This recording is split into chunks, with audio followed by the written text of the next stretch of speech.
आजकल पूरी दुनिया में एआई लिटरेसी की एक होड़ सी मची है और इस रेस में ना एक देश है जो सबसे आगे निकलने की कोशिश कर रहा है, अपना भारत। भारत अपनी शिक्षा प्रणाली में एआई को लाने के लिए एक बहुत बड़ा एक ऐसा एक्सपेरिमेंट कर रहा है जो अपने स्केल और अपने विजन दोनों में ही बेमिसाल है। तो चलिए आज इसी कमाल की कहानी को थोड़ा और करीब से समझते हैं। जरा इस नंबर पर गौर कीजिए, 25 करोड़, जी हाँ 250 मिलियन, ये भारत में स्कूल जाने वाले बच्चों की कुल संख्या है। और ये सिर्फ एक आंकड़ा नहीं है, ये वो पैमाना है जिस पर भारत एक बहुत बड़ी चुनौती और उतने ही बड़े मौके का सामना कर रहा है।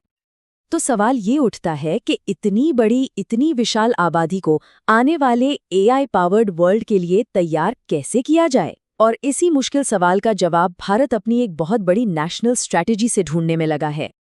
तो सबसे पहले एक बात साफ कर लेते हैं, ये जो कुछ भी हो रहा है ना, ये कोई अचानक से लिया गया फैसला नहीं है। नहीं, इसके पीछे एक बहुत ही सोची समझी एक टॉप डाउन स्ट्रैटेजी है जिसकी बुनियाद बहुत मजबूत पॉलिसीज पर रखी गई है।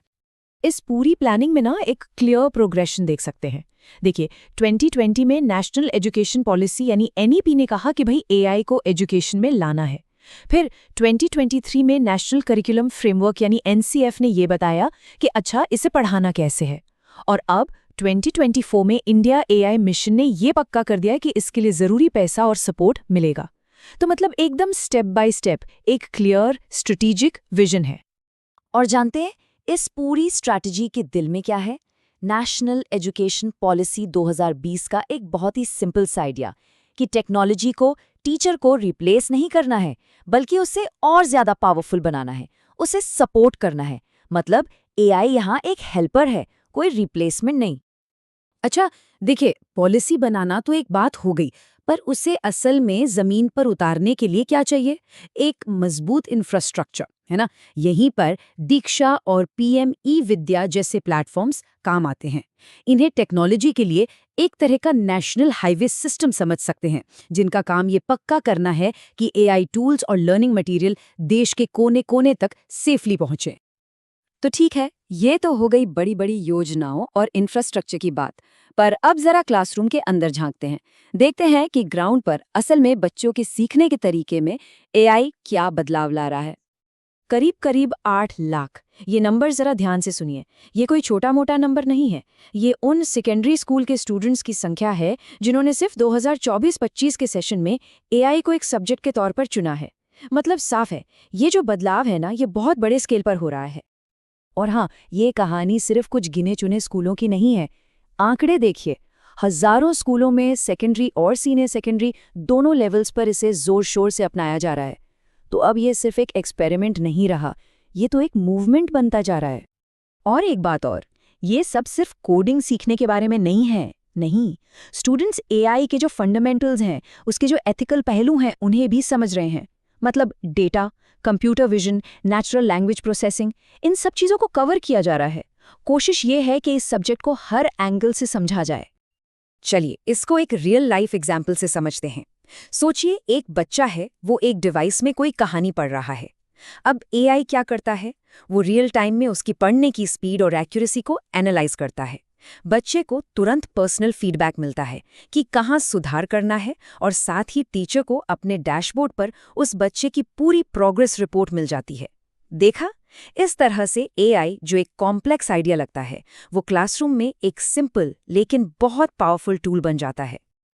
लेकिन एक मिनट, जब भी कोई टेक्नोलॉजी इतने बड़े स्केल पर आती है तो वो अपने साथ कुछ बहुत बड़े रिस्क भी लेकर आती है। तो अब सिक्के का दूसरा पहलू देखने का टाइम है, इसकी मुश्किलें और इसकी चुनौतियां। यहाँ पर ना उम्मीद और खतरे के बीच एक सीधी टक्कर है। एक तरफ जहाँ पर्सनलाइज्ड लर्निंग और टीचर्स को एम्पावर करने का इतना बड़ा वादा है, वहीं दूसरी तरफ डिजिटल डिवाइड यानी अमीर गरीब का फासला, डेटा प्राइवेसी का खतरा और एल्गोरिदम में होने वाले भेदभाव जैसी बहुत सीरियस चुनौतियां मुंह बाए खड़ी हैं। और यही वजह है कि कुछ बहुत ही ज़रूरी और मुश्किल सवाल सामने आ जाते हैं। सवाल जैसे कि स्टूडेंट्स के डेटा का मालिक कौन है? उसकी सुरक्षा की जिम्मेदारी किसकी है? हर तरफ निगरानी रखने वाली इस टेक्नोलॉजी को बढ़ने से कैसे रोका जाएगा? और जेनरेटिव एआई के ज़माने में क्या पढ़ाई लिखाई में ईमानदारी बची रह पाएगी? ये वो बड़े सवाल हैं जिनके जवाब भारत को ढूंढने ही होंगे। तो इन सब चुनौतियों के बावजूद जरा आगे की सोचते हैं। भविष्य में इस बड़े एक्सपेरिमेंट का पूरी दुनिया के लिए क्या मतलब हो सकता है? चलिए देखते हैं कि इस कहानी का अगला चैप्टर हमें कहाँ ले जाता है। और अगला चैप्टर वाकई बहुत बड़ा है। साल 2026 से एआई और कंप्यूटेशनल थिंकिंग को क्लास 3 से, जी हाँ, तीसरी क्लास से ही फॉर्मली सिलेबस का हिस्सा बना दिया जाएगा। इसका मतलब क्या हुआ? इसका मतलब ये हुआ कि एआई अब कोई स्पेशल ऑप्शनल सब्जेक्ट नहीं रहेगा। ये पढ़ना लिखना सीखने जैसा ही एक बेसिक, एक फंडामेंटल स्किल बन जाएगा हर बच्चे के लिए। तो आखिर में सारी बातें घूम फिरकर एक ही बड़े सवाल पर आ जाती हैं।